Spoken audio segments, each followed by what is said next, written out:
Jeudi 21 mars 2019, la parole aux habitants d'Aniane autour de la déviation à venir.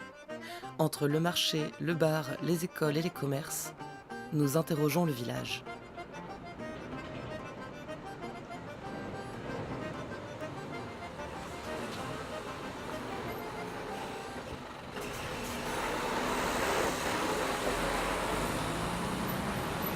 Je pense que ça ne nous touchera pas. Que ça ne touchera pas le village parce que bon, les gens ils aiment bien la tranquillité. Et là, passer 400-500 camions par jour, Là, vous en avez ras la casquette, on peut vous débrouiller des camions, non? ouais, un petit peu. Moi, ça fait 30 ans que j'habite ici et 30 ans qu'on me dit qu'il va y avoir une déviation. Et là, lié. Enfin. Vraiment, ils nous connaissent sur l'avenue, hein, vraiment que ça s'ouvre vivement, hein, parce qu'on a des camions sans arrêt, des camions. L'été, on n'arrive pas à se parler, hein, tellement ça fait du bruit, les uns derrière les autres, sans arrêt. Et de plus en plus, il y en a de plus en plus.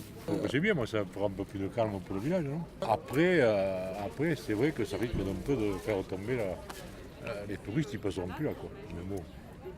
Ou alors, si un mot qui passe, il faudra les attirer. Sous quelle forme que ce soit, je ne sais pas, mais il faudra les attirer un petit peu quand même. Il me semble, moi.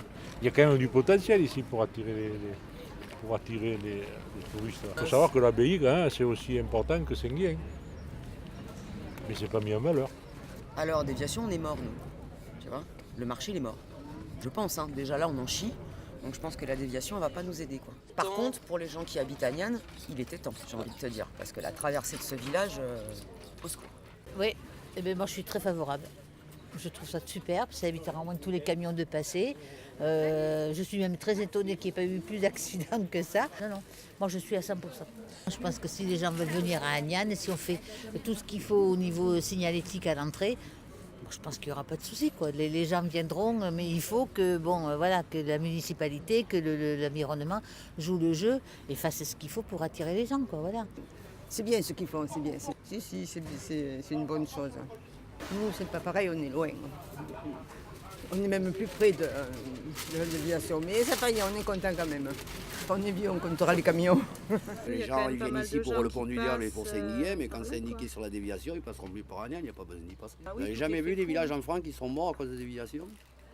Moi, je dis oui parce que vraiment, les camions passent au ras de ma maison, hein, au ras, vraiment au ras. Et ma porte d'entrée, elle est abîmée par les camions. Ah oui, moi je suis ravie. D'ailleurs, si j'ai un petit drapeau, je le mettrai sur mon balcon. Non. Moi je suis contre depuis le début. Parce que quand on fait des déviations, c'est sûr que les camions, c'est un problème. Hein. Et quand on fait des déviations, les villages, ils sont morts. Ils sont morts. Vous pouvez faire ce que vous voulez. Et vous pensez pas que Aniane peut devenir un village attractif en soi? Perso, non. J'ai été élu pendant longtemps et tout, et perso, non. Pour quelle raison il passera? Peut-être dans 20 ou 30 ans, ce sera attractif, je m'en fous, je ne sais pas. Mais tant mieux pour tant mieux. Peut-être dans 3 ou 4 ans. Hein. Ou 3 ou 4 ans, même plus. Non, je ne suis pas. Depuis le début, j'ai dit, moi je vois Saint-Paul. Vous le voyez, Saint-Paul et Valmada? Il en parlait tout à l'heure, mais il disait que Vous le justement voyez, ça marchait bien maintenant. Vous le voyez, Saint-Paul? Ah bon? Bah, il paraît que ça... Ça remarche? Et qu'est-ce qui les attire à Saint-Paul? On prend 2 secondes, on écoute. Bonjour. Vous, par exemple, si vous deviez, vous avez des copains qui vont en vacances dans le coin, vous leur diriez de passer à Aniane en leur disant que c'est un village sympa à voir? Oui. Voilà. Et à votre avis, qu'est-ce qu'il pourrait y avoir si, par exemple, Aniane, pour l'instant, n'était pas un village assez attractif, qui donnait assez envie aux touristes de venir? Qu'est-ce qu'il faudrait faire à Aniane pour que ça soit plus attractif? Un skatepark. Un pont? Un pont du diable. C'est vrai que s'il était à Aniane, il pas là-bas. Oui, sinon on peut proposer à la mairie de prendre le pont du diable et de le mettre à Aniane. Ça peut marcher. Ça peut marcher. Ils passeront plus par ici. Il y a plein de gens qui passent là, justement en passant par là, ils voient le pavillon ouvert, ils s'arrêtent boire un coup, ils vont dans le centre du village, des trucs comme ça, et ils passeront plus par le centre du village. Le pont du diable par là-bas, ils vont prendre la déviation. Voilà. Maintenant, est-ce que c'est des touristes qui font vivre un village uniquement? Je ne sais pas. La déviation, je trouve ça une bonne idée.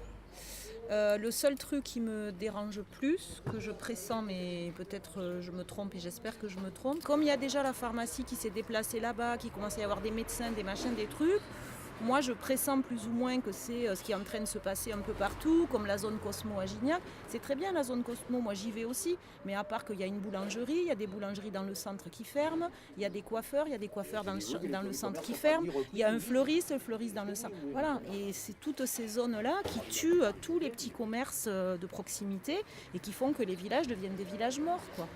Il y a les touristes et puis il y a la vie du village avec les commerces au centre du village. C'est deux questions aussi.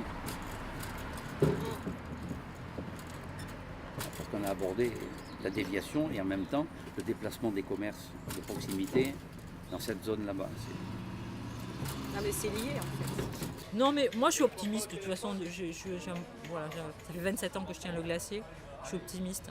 Je sais que ça va que aller vers le haut. Parce qu'il y a des gens sympas dans le village, il y a des gens qui s'impliquent, qui aiment ce village, des nouveaux arrivants et qui ont envie de faire des choses pour leurs enfants.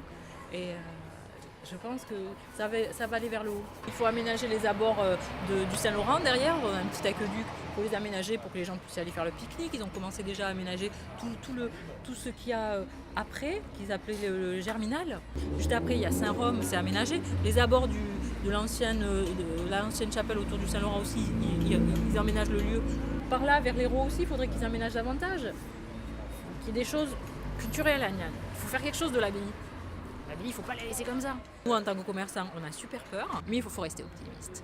Ça fait peur. Je sais que pendant 2 ans, on va mordre tout, mais il faut rester optimiste. Il y a de l'énergie.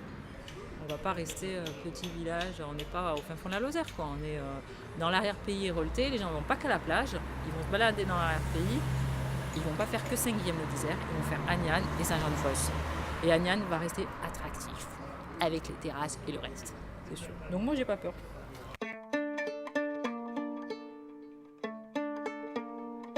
Collecte de témoignages réalisée en partenariat entre la mairie d'Agnan et le détachement international du Muerto Coco.